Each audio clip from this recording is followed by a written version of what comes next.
Before we begin, I invite you to gently close your ears and focus on what remains when all external sounds fade away.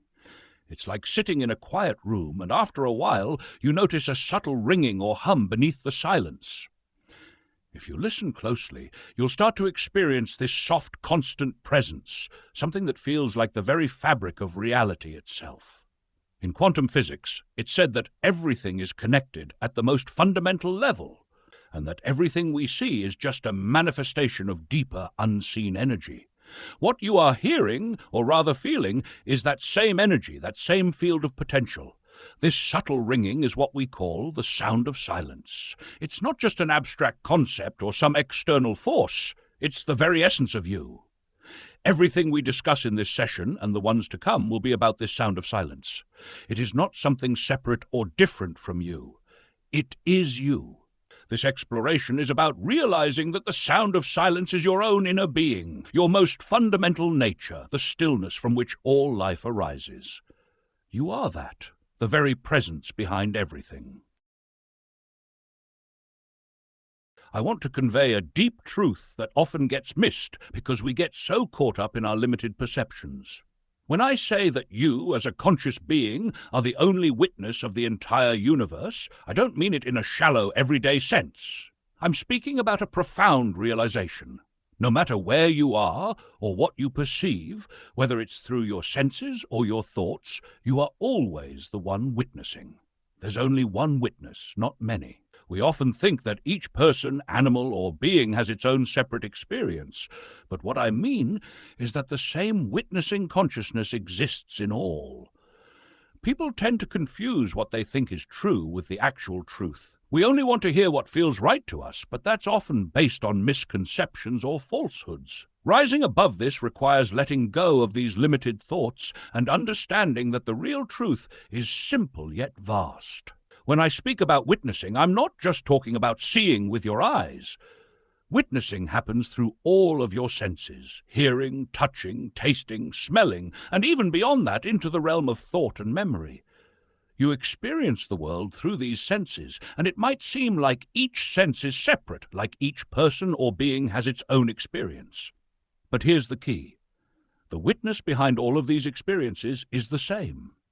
Imagine the light of a bulb illuminating objects.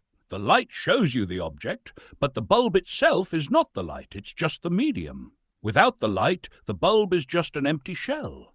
Similarly, your body and senses are like bulbs, but the witness, what I call the light of consciousness, is the same, no matter the body or sense through which it shines. This consciousness, this witness, isn't confined to just the physical light that helps us see objects around us. It's something much more subtle, something that can witness both light and darkness. Think about it. Even in complete darkness, you are aware of the darkness. That awareness, that consciousness, is what I'm talking about. It's the same awareness that lets you see when there is light and know when there isn't. It's not bound by the presence or absence of light because it can witness both. Now, people sometimes get stuck on the idea of light and think of it in purely physical terms, like the light from the sun or a bulb. But the light I'm talking about is the light of consciousness, which is beyond the physical. The light of consciousness can show both the existence and the absence of objects. For instance, if there's a book on a table, the physical light allows you to see the book. If there's no book on another table, that same light lets you see that there's no book. This is how we perceive existence and non-existence in the physical world. But when it comes to the light of consciousness, it's even more profound. The light of consciousness can illuminate not only the presence of physical light, but also its absence, its darkness. This consciousness is what allows us to perceive anything, whether it's in the external world through our senses or in our internal world through thoughts and memories. Think of it this way. There are different bodies, just like there are different bulbs. The bulbs might be different in appearance, but the light within them is the same. The same consciousness, the same witness is present in all beings, even though the instruments, the bodies and senses are different.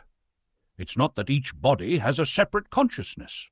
The bodies might have different senses or abilities, but the consciousness that witnesses through them is one. For example, an animal might witness the world differently from a human, and some people might not have the ability to see due to blindness. But even if the senses are different, the same consciousness witnesses through all. This witnessing doesn't stop with the senses. It includes thoughts and memories too. When you think of an apple, you see an image of an apple in your mind. This is also part of witnessing. The witness sees everything, whether it's the physical world or the mental world of thoughts and memories. Just like bulbs are different, but the light is the same, and boxes are different, but the space inside them is the same. The witness in all beings is the same, even though the bodies are different. The key point I want to emphasize is that you, the witness, are always free. You are always liberated because you are the consciousness that witnesses everything. Whether you're witnessing the physical world through your senses or witnessing the play of thoughts in your mind, the same witness is present. This realization goes beyond what you might experience day to day. You might think, I can only see through my eyes, and I can only experience the world through my body. But this is where you need to look deeper. Just because your experience is limited to what your body's senses can perceive doesn't mean that the witness is limited. The witness is not confined to one body or one set of senses. It is the same in all beings. It's similar to how the earth appears flat, but we know it's round, or how the sky looks blue, but we know it's actually colorless. Even though our senses tell us one thing, deeper understanding tells us another. In the same way, you might feel that the witness is confined to your body, but with deeper understanding, you'll realize that the witness is the same in all beings. The real question isn't about who is witnessing through this or that body, but what is the true nature of the witness itself? Is it the instrument, like the eyes or the body, or is it the sight, the consciousness that illuminates everything? This is a deep inquiry, and it takes time to fully grasp. So, the next time you think about witnessing, don't just think about it in terms of your eyes or your body. Think about it in terms of the consciousness that is the same in all beings, the light that illuminates everything, whether it's physical light or the darkness.